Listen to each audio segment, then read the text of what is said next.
Will Levis looking like a stud, taking down Tagovailoa and the Dolphins. How about that game?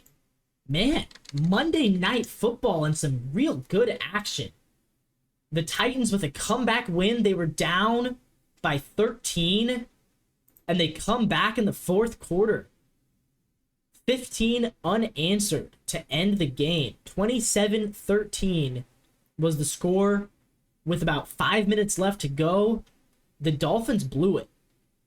The Titans tried to blow it with a couple of fumbles, and then the Dolphins actually blew it. Will Levis, 327 yards, 1 touchdown. He does throw a pick, 23 for 38. Not his best performance, but a pretty good one.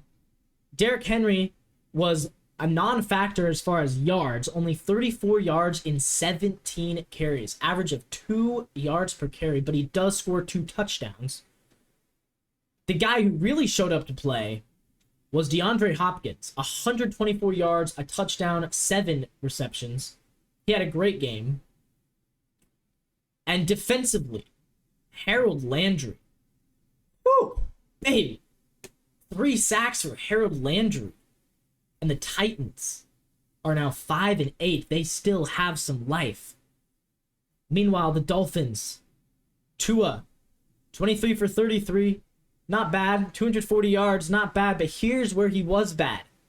No touchdowns. Yikes. This guy was an MVP frontrunner at one point this season. It's week 14, dude. You're playing the Titans. You're playing a 4-win Titans team, and you can't put up a single passing touchdown? What are you doing, man? What are you doing? Is Tua going to be okay after this? I don't know. Jalen Waddle leads the team with 79 receptions. Tyreek Hill limited to just 4 receptions, 61 yards. Raheem Mostert had a nice game, 96 yards, 2 touchdowns. He continues his quest to be the second best running back in the NFL behind Christian McCaffrey. Zach Sealer with an interception over Will Levis. And Braxton Berrios having a nice game, 99 yards off of kick returns. Jason Sanders missed a field goal. That turned out to be pretty important. He goes 2 for 3. Nick Folk for the Titans has been money all season. Nick Folk was 2 for 2. That field goal could have been a big difference maker. Probably would have been a big difference maker. But in the end, Titans deserved to win. They played hard.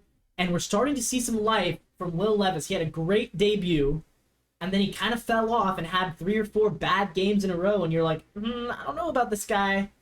I don't know if Levis is the guy or not. But right now, you've gotta give him next season as the starter, I think. Tennessee, like, you're looking at next season like, yeah, Will's our starter.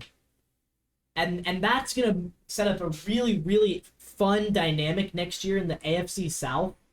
Because it's going to be Levis, it's going to be a healthy Anthony Richardson, and then it's going to be Stroud. So 3 second-year players. And all of them coming straight for Trevor Lawrence's spot atop that division. That's going to be fun. Because I think a lot of people going into this season, myself included, thought, oh yeah, Trevor's got that division on lock for at least a couple seasons. I'm not so sure. CJ's only a game back already. And I would not be so sure that the Titans and or Colts are not going to come at him as well when they have a more experienced Levis and a healthy Richardson. Oh man, that's going to be a fun division for I think a long time. And with the Dolphins, the question you ask yourself is Tua going to recover from this? I think he will. I think he'll be okay. He's still not a bad quarterback.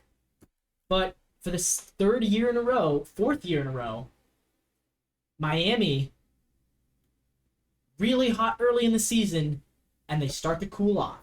And I said it, and nobody listens. Nobody ever listens.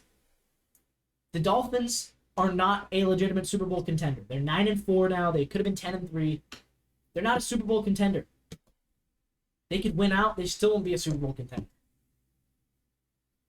This is a team that has a clear ceiling. Their ceiling is when they play a team that's tougher than them, they lose. So they're not going to beat the Ravens. They're not going to beat the Chiefs. I can guarantee that. I'm not so sure if they would beat Denver if they played again. I know that's crazy to say. I think if the Dolphins played the Broncos might beat them. That's how little faith I have in them to beat really tough, good teams. Anyways, that's my take. This is Coast to Coast Sports. If you like what you see, subscribe to the channel for more content. Comment down below, and subscribe to Coast Sports. Thanks for watching. See you in the next one.